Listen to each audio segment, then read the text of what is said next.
All right, so welcome back, everyone. So today it's my pleasure to welcome Yasamin Jalalian, who will be talking about kernel methods for PDE discovery. Yeah, thank you, Yasamin. Thank you, Boumediene, for the introduction and for the invite. I'm very honored to have the opportunity to present. My name is Yasamin, and I'm a PhD student at Caltech, working with Professor Houman Ohadi. And today I'm going to present data-efficient kernel methods for PDE discovery.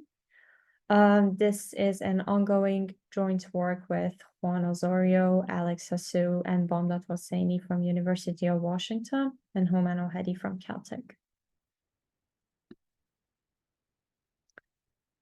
Well, PDs are everywhere. In weather forecasting and climate modeling, they govern how heat and energy move through the atmosphere.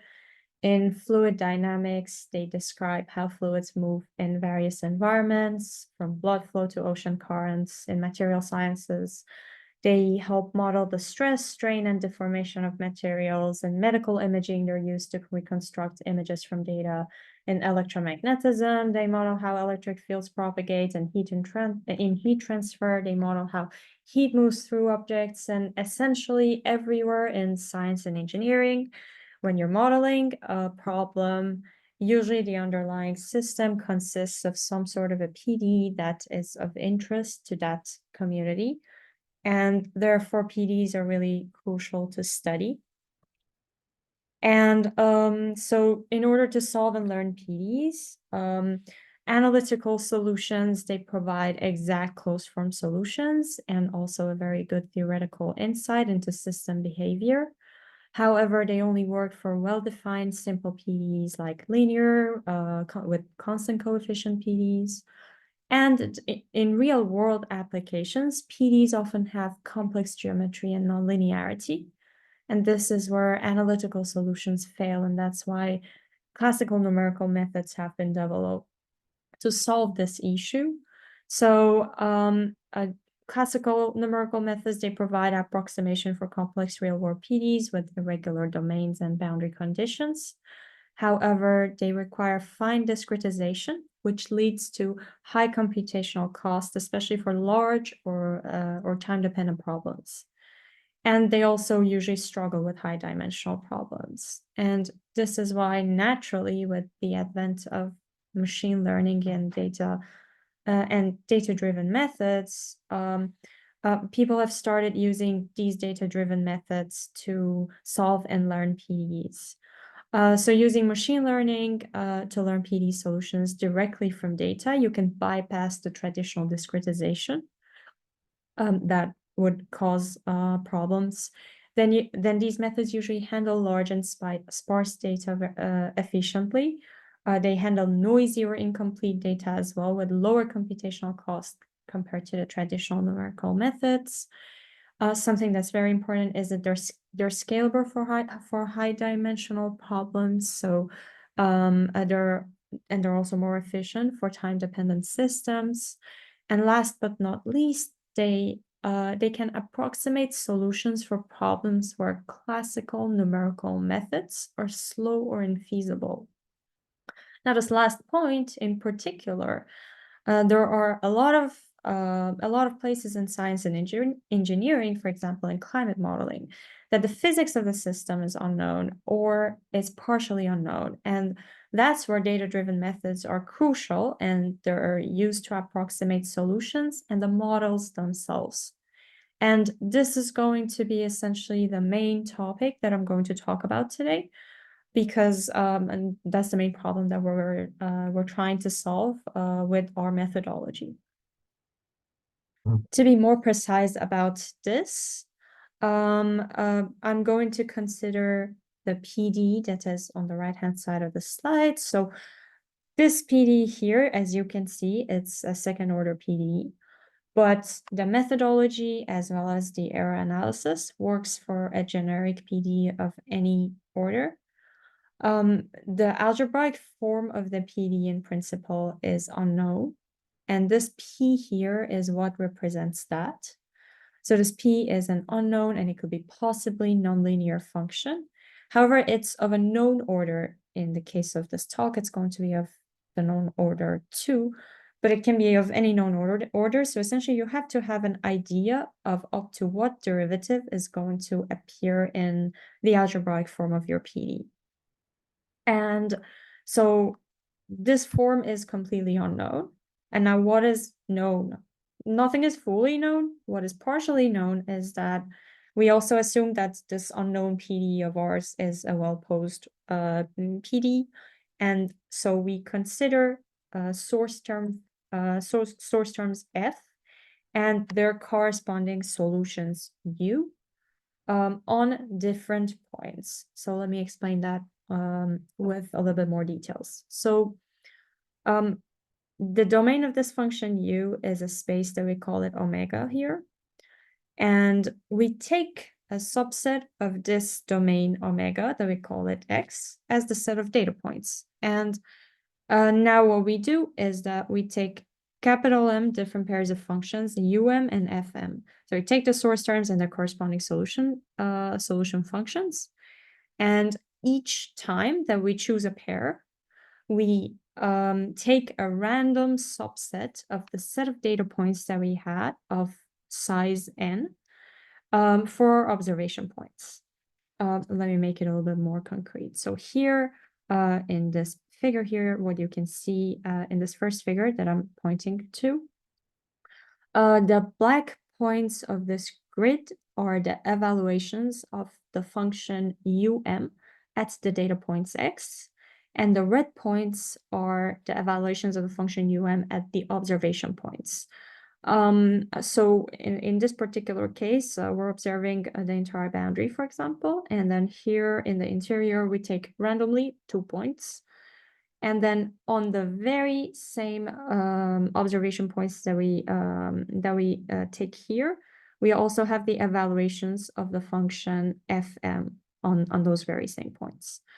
Some things here to note. The first thing is that the data does not necessarily need to be a point data. It could be any sort of data. We could have a line in the domain and we could observe all of that. That's the first point. The second point is that just to emphasize this, so within each of these pairs, the observation points are the same, but they need not be the same among different pairs. And the last point is that the number of observation points that we take here, so this n here, it's really fixed only for sake of notation. This can also be completely dependent on this little m. So essentially, every time that you pick a different pair of functions, you can also decide to have a different number of observation points. But for simplicity, we stick to a particular to a fixed n here.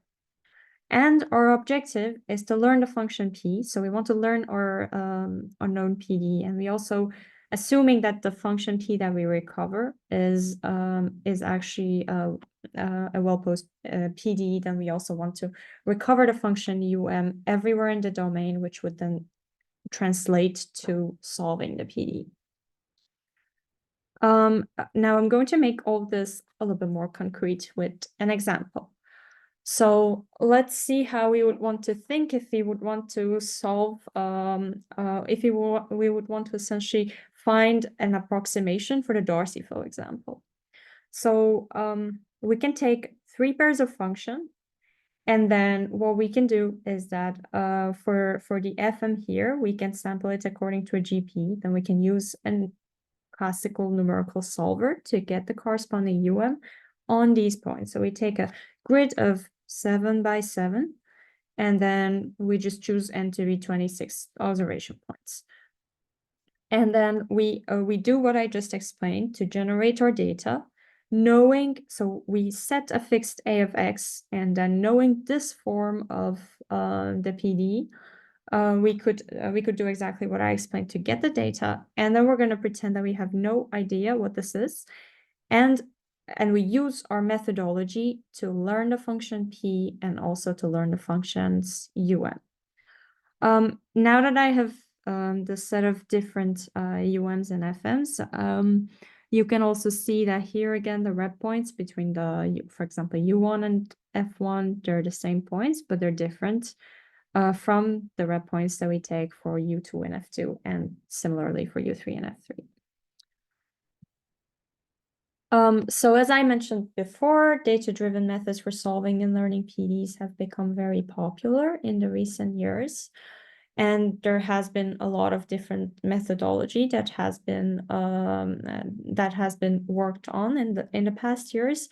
But most of these methods usually fall into one of the two categories of neural network-based methods and kernel-based methods.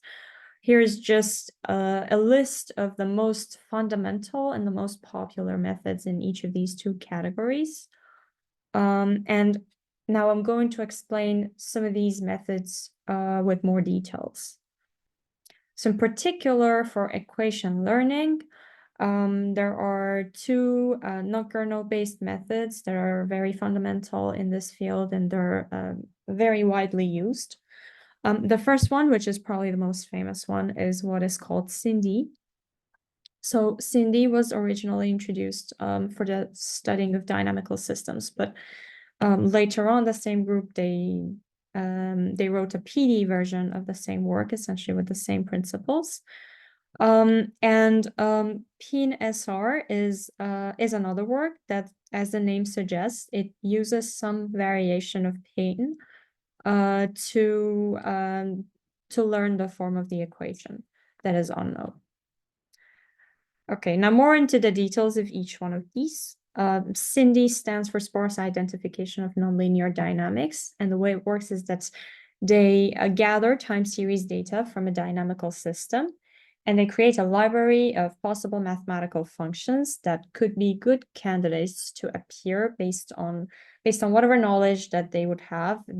It would make sense for those terms to appear in the algebraic form of the equation. And they use sparse regression techniques to select a few terms from this library that best explain the system's behavior. And this is very widely used because it's interpretable. It gives you an interpretable result, and also it works very well with moderate amounts of clean data. The other method, PIN-SR, so the PIN stands for Physics Informed Neural Network, and the SR part is a sparse regression. So what they do is that, given some data from a system along with some physics that they have, they train a neural network to predict the system's behavior while ensuring that it satisfies the physics constraints. And then what they do is that they also use sparse regression to then extract the explicit equations from the trained neural network. And the advantages that this method has is that it combines data-driven learning with physical insights, and it also handles noisy or incomplete data better than just purely symbolic methods. Now I'm going to focus on what are the advantages of kernel-based methods, and as this is what we're also going to use. So in general, for solving PDEs and for learning PDEs, and for what we're doing, so for learning the form of the PDE, so these methods are theoretically more well-founded. They're interpretable and amenable to numerical analysis, and compared to the neural network-based methods, the number of kernel parameters is usually smaller than the number of the hyperparameters that they would need to tune. And in particular for equation learning, there's been two recent works that they have shown that these methods actually handle sparse data very well compared to other methods, and they also come with a priori error estimates. Now, so this first work by Jalalian and Bandat Hosseini and other authors, they compared something that's much closer to the naive way of applying a kernel interpolation or regression to this problem, but they still found that the results were comparable, in some cases better than the existing literature. And in the second one, that was done by Yifan Chen and a group at Caltech, they provided a priori error estimates for the solutions of that they recover for solving PDEs with these kernel-based methods. And added to all of this, our contribution in this work is that we proposed a kernel-based method that actually outperforms the classic kernel-based methods when given sparse data. And we also compared our methodology with the existing literature, and we also proved a priori error estimates and convergence guarantees for not only the solutions, like this case, but also for the equation function. And now I'm going to dive a little bit more in details into all of these. So in the methodology that I'm going to consider, I'm going to over and over use the kernel interpolation / regression problem.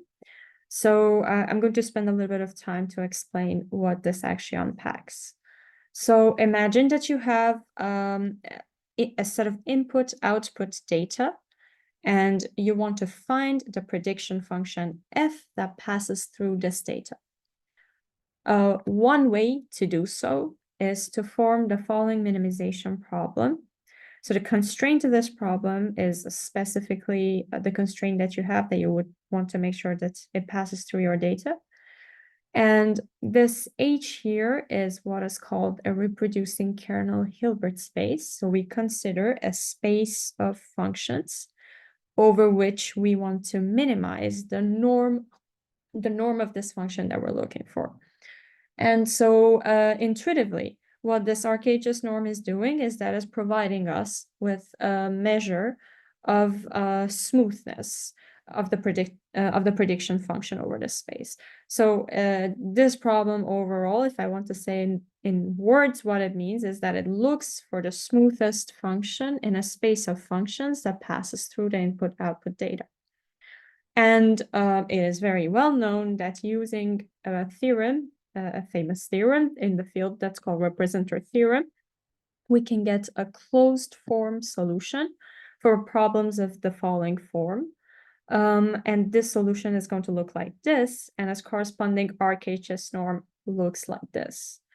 And in the derivation of the method, I'm going to over and over use these two things to simplify the problems that I have. So this is something that you're going to see a lot. Now, the summary of the methods that we introduce in this work is the following. We consider two different, both kernel-based approaches. The first one is the most natural and the most naive way of using kernel interpolation or regression. And it goes as the following. So in the first step of it, we approximate the solutions UM, and in the second step of it, we use the approximant from the first step to learn the function P. And a one-step learning method, as the name suggests, it just learns the solution functions and the function P at once. So let's get a little bit more into the details of the two-step learning. So in the first step, we wanted to learn the UMs. So we form the same classical kernel interpolation minimization problem. And so the constraint is just the constraint that the approximant that we're looking for has to pass through the data points for the UMs that we have. And from this here, so this, based on what I just explained, it has a closed form solution. So it has a minimizer, and we call this minimizer VMN. We just take it to the second step. And now that we have this, we are ready to learn the P. Something that is that I have to emphasize on is that the form of the data that we had was only data on the source terms FM and the solution functions and we had no data on the derivatives. And so because of that, here, if we want to learn the P, we need to essentially create some sort of data for here so that we could then use the same results, the same classical results, and get the closed form solution. And this is exactly what we do. So we take the approximant from the first step, we compute the derivative terms that we're expecting to appear, and we form a very similar minimization problem to the one above, but this time for P. Notice that here, it's essentially a relaxed version of this form of minimization problem. And theoretically speaking, this is kind of needed because this Q function that is supposed to be the approximant of our P is taking as input the derivatives of the approximant. And so if I were to write this as a hard constraint here, this would have been equal to this Fm plus some noise, because it wouldn't have been exactly satisfying the PE, because it's taking as input the values of the derivatives of the approximant.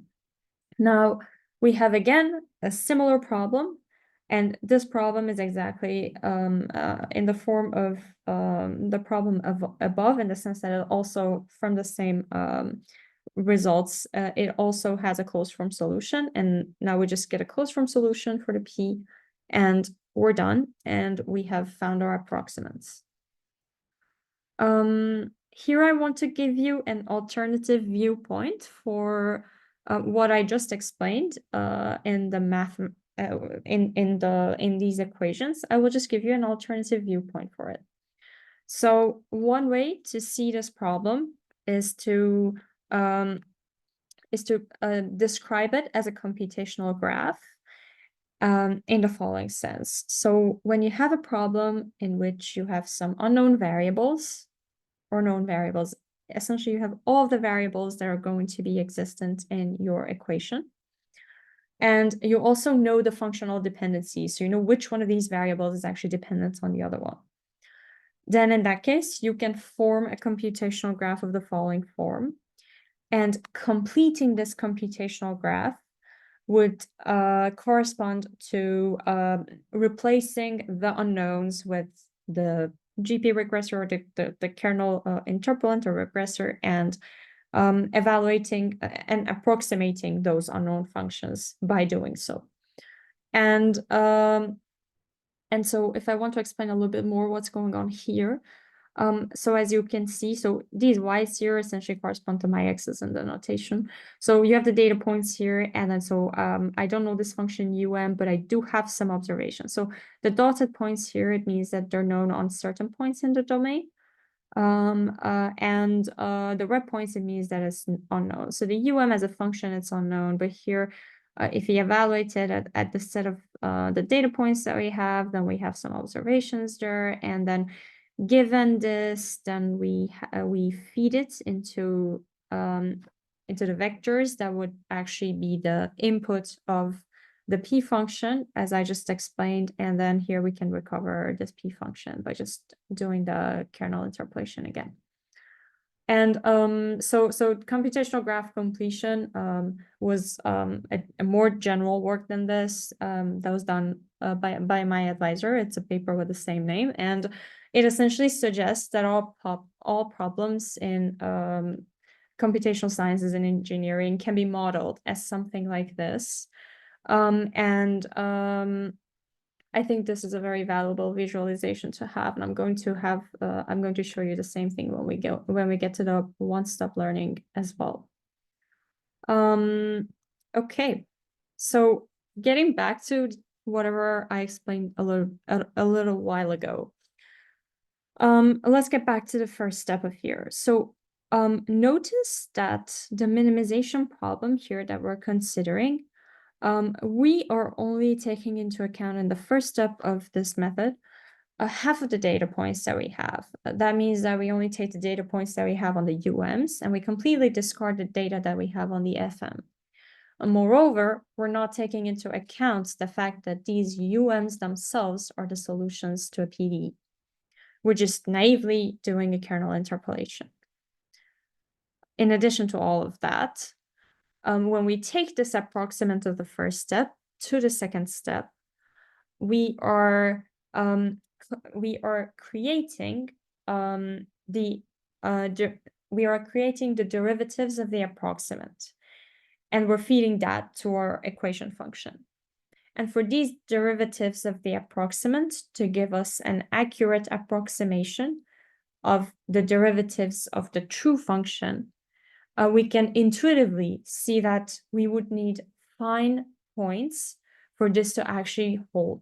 So just intuitively from here, we can see that this method should most probably not work when you have sparse data, because then these approximations would not be accurate. And later in the numerics, and also you can see that this is actually the case.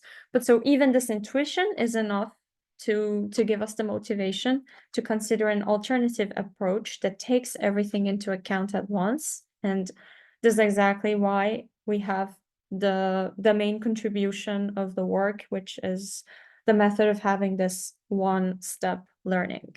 And I'm going to explain this now. So precisely what we do is that in our minimization problem, we take into account all of these archetypal norms at once, as well as all of the constraints that we have from the physics of the problem and from the data that we have.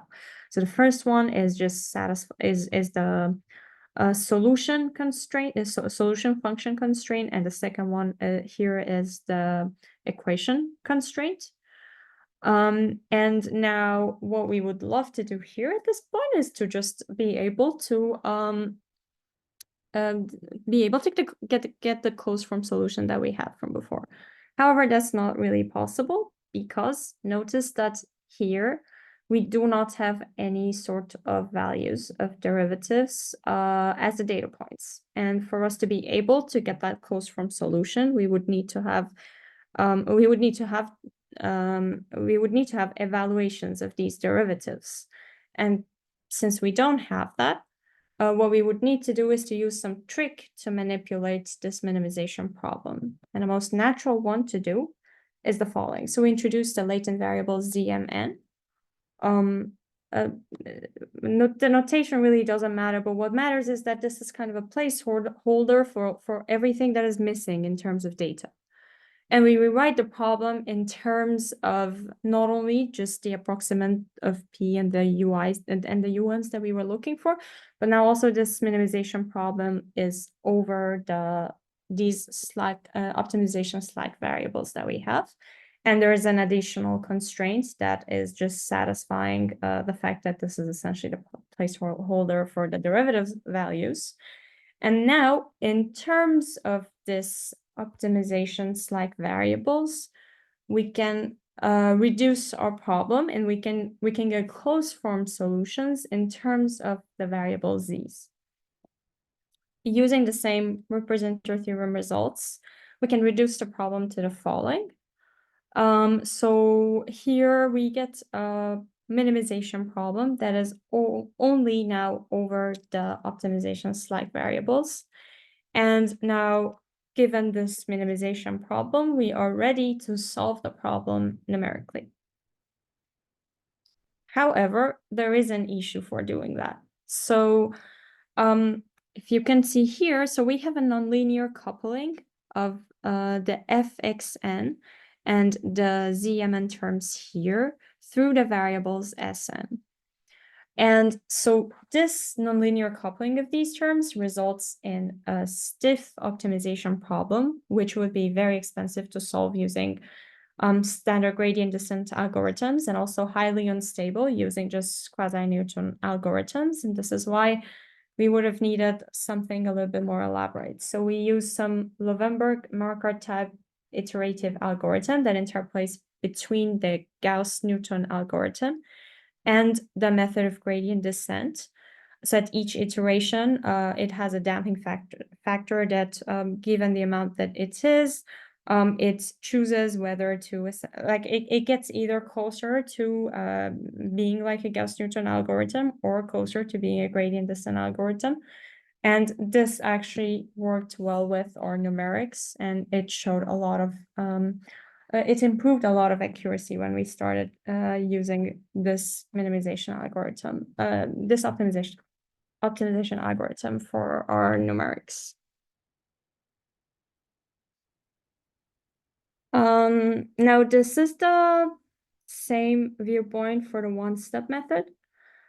So here, what you can see is that we don't anymore have the gradual dependency. So we do not need to first get any sort of values from these U1s to then be able to get the P's.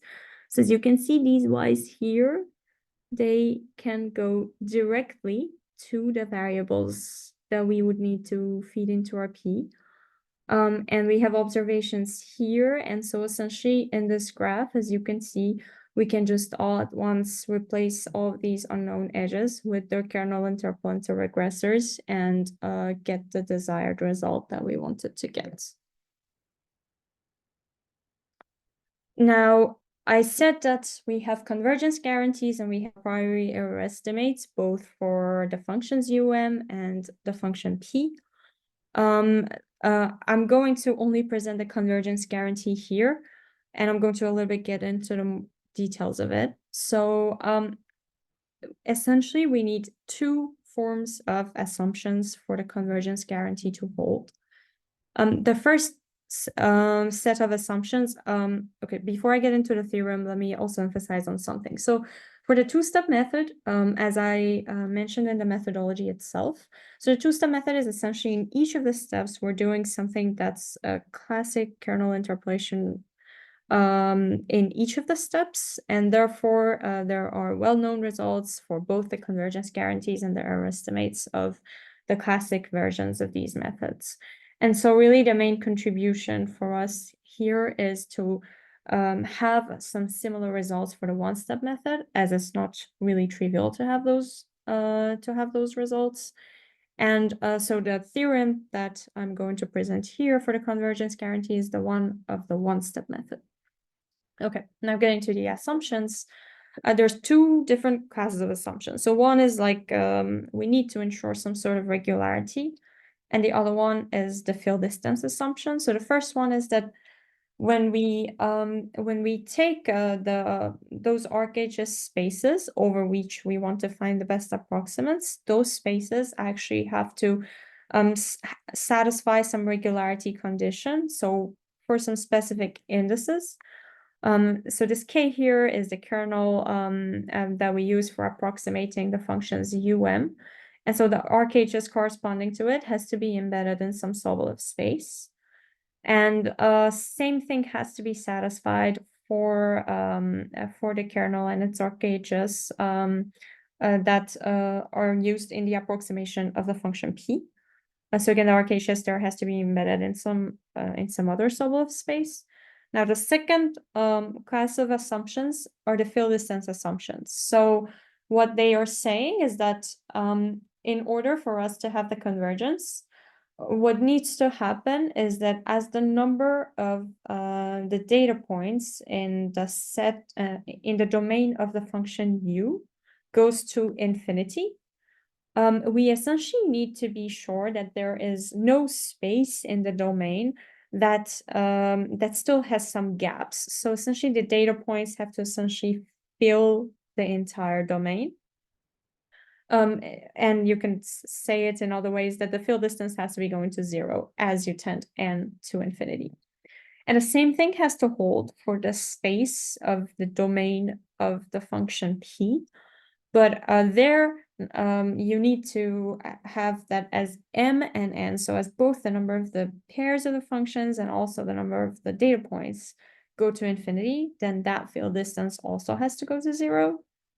And if all of these assumptions are satisfied, what you're going to get is that you're going to have the approximate that you have will, in the limit, tend to the truth that you're looking for, both pointwise and in HT. And also in this very specific order of the limit of n first going to infinity and then the limit of m going to infinity, you also get that your equation function will also tend to the truth that you were looking for pointwise and in HT prime.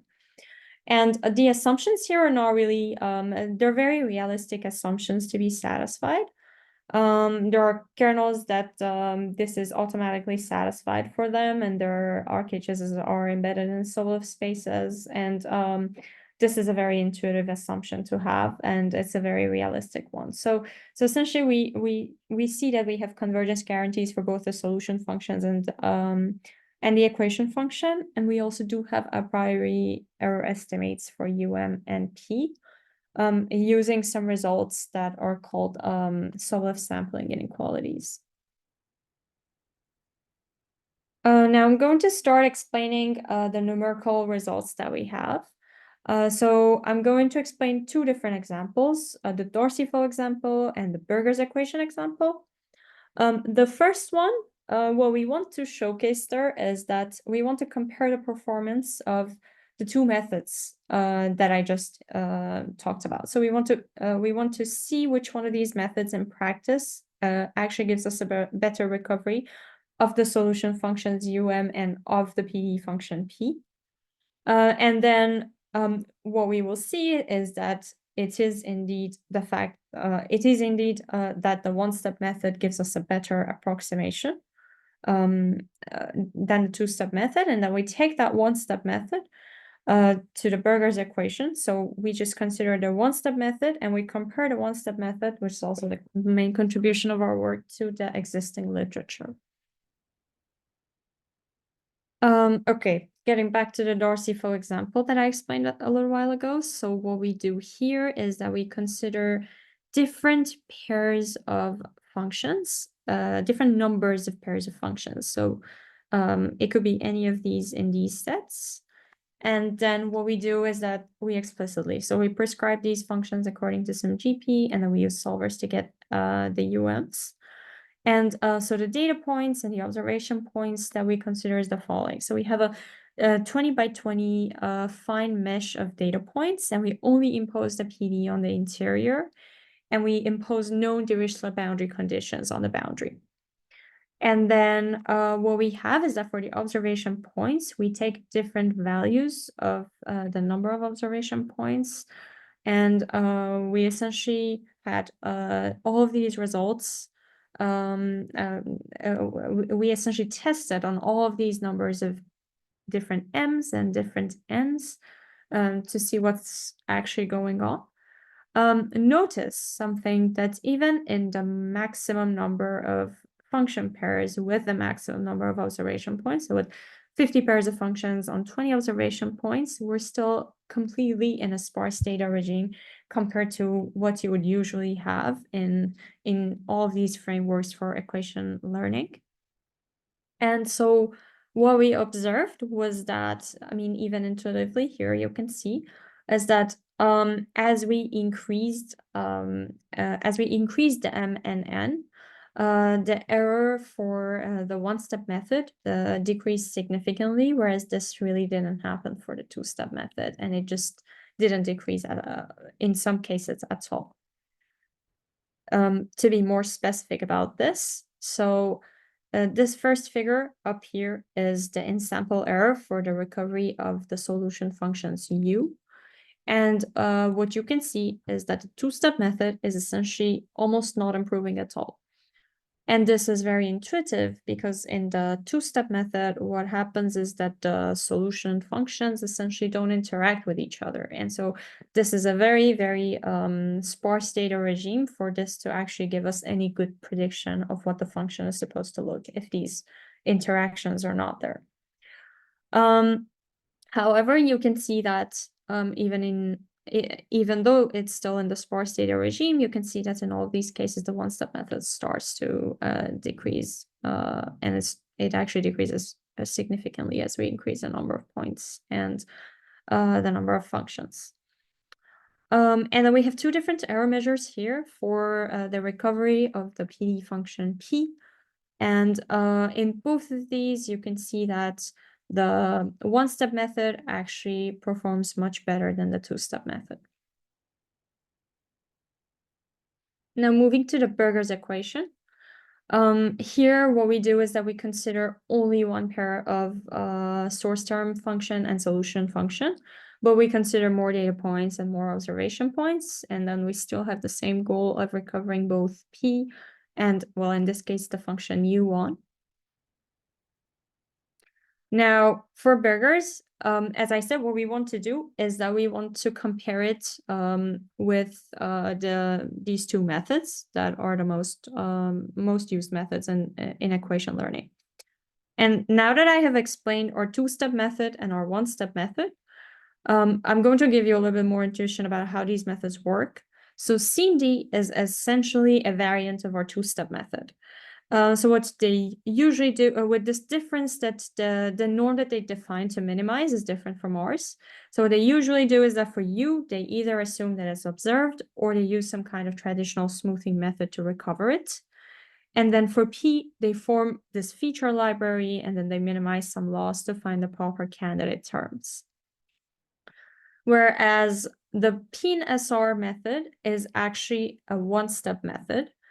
And what they do is that they also form a one-shot optimization problem in which for U, they use pins to replace the model. And for P, then they also form this feature library, which in the case of burgers, for them, it's a polynomial library. And then they try to enforce sparsity on it as well. And then they alternate between the two. So with this intuition of how these methods exactly work and the way they are, we get to the results that we have. So with that specific number of data points and number of one pair of functions, what is happening is that the one-step method is performing much better than both of these. You can both see it in the predictions here and also in the relative error contour plots here. And this is very significant because it also showcases an ability that our method has, and that is that like in this example in particular, we're in a very extreme case of only having one pair of solution functions. But because of the way that the recovery is set up, the information in general is just interacting with each other as they're all built in one minimization problem. And so you can see that our method still performs really well in this case. And you can see that from the error plots as well. So this is the in-sample error plot for the solution functions used, that you can see that our method works better than both of them. And in particular, for the forward error of the equation function, you can see that our method works significantly better than both of the methods. Now, so everything prior to this that I explained is a part of the joint work that I said that we're currently wrapping it up. And for that work, we just use synthetic data and very small numbers of points. We really wanted to make the point that we have the convergence guarantees and the error estimates for that work. And also we really wanted to make the point that even in extreme cases of very sparse data, we still can get pretty good results with our method. But we're also interested in actually seeing how our method works on real world applications. And so right now we're currently working on 2 future direction projects of this initial project. So the first one is in collaboration with a group at JPL that they're interested in Jupiter's radiation environment. And they have a system that they believe that this PDE would be a somewhat accurate model for it. They have the values of this function f here at 6,000 points, which is quite significantly more than whatever we have considered so far. And they want to learn this function f everywhere, and also the coefficients c and d here are unknown, and they want to learn those things. But something that would really make them fall into this category of equation learning is that they are not really certain that this is a good model representing the problem that they have.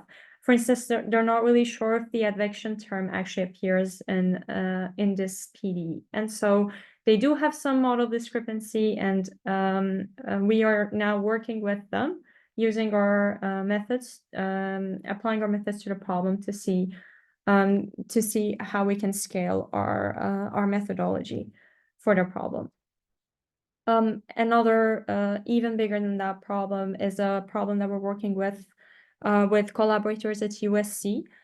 They are interested in stress transfer and earthquake dynamics. And they have the following set of PDEs. Essentially, whatever coefficient that you see in these PDEs are unknown. And they have the values of displacement and pressure, each of them on 5 million points. And they want to learn everything. They want to learn U, P, and the coefficients. And we're currently working on scaling our method to apply it to the problem as well. And I'm just going to conclude now. So in my talk, I just showed that the method actually handles sparse data better than the naive kernel regression and interpolation, both through all of the intuition and the numerical results that I presented. And also our method handles sparse data better than Cindy and PNSR. And so as open questions and research directions, we're currently working on scaling our method to work for significantly larger data sets. Thank you for your attention. Yeah, thank you very much. Any questions or comments?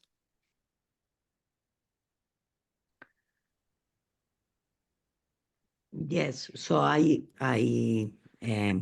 hello. So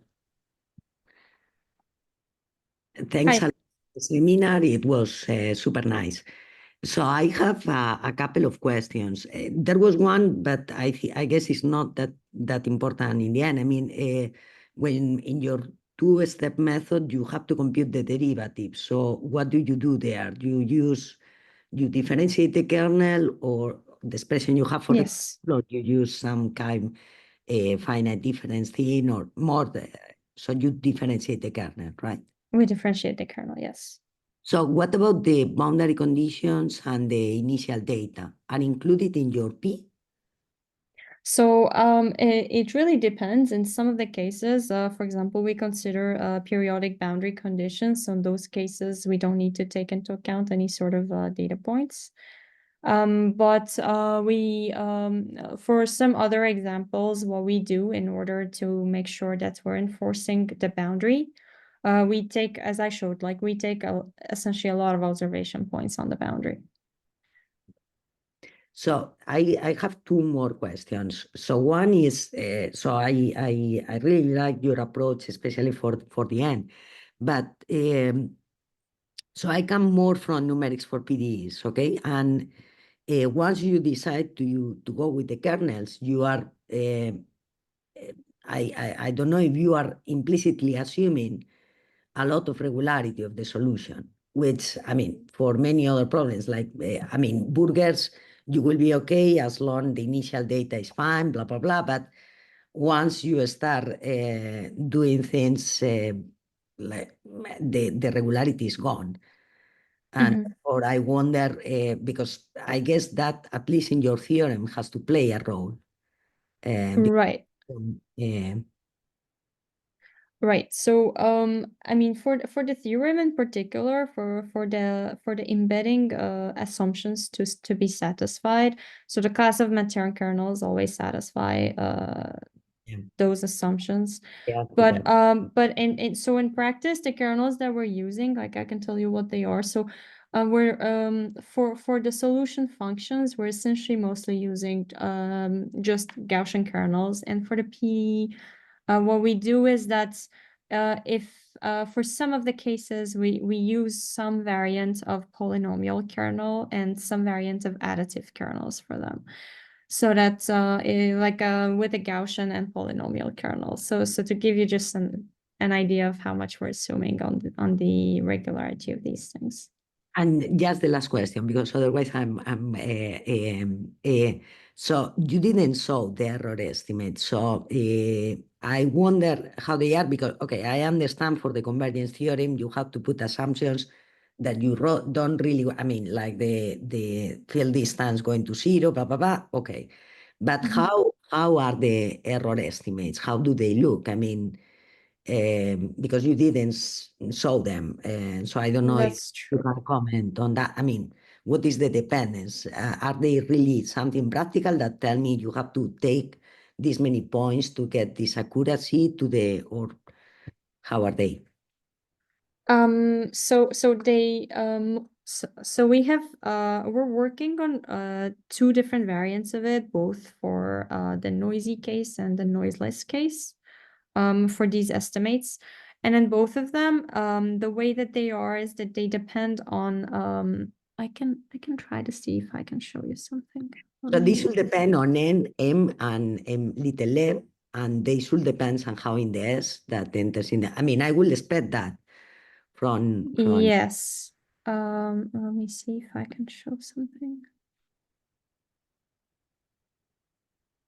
Anyway, super interesting, super nice talk. Thank you. To make it a little bit more.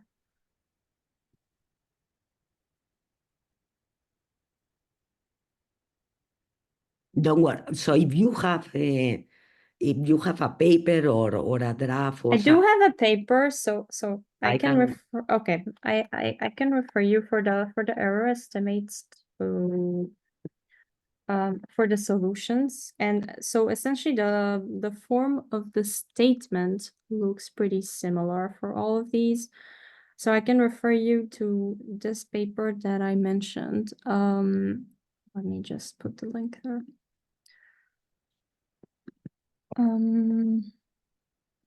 So this is what some other students in my advisor's research group, they showed the error estimates for the solution functions. Okay. And so the statement of the theorems for the error estimates essentially looks something very similar to this. Okay, I know yeah. But the proof really needs some more details. Yeah. Okay. No, but I know. Okay. Thanks so much. Yeah, Thank of you. course. Right. Thank you. Any other questions or comments?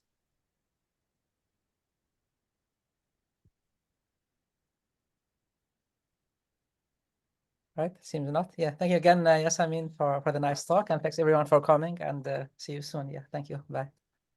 Bye. Thank you.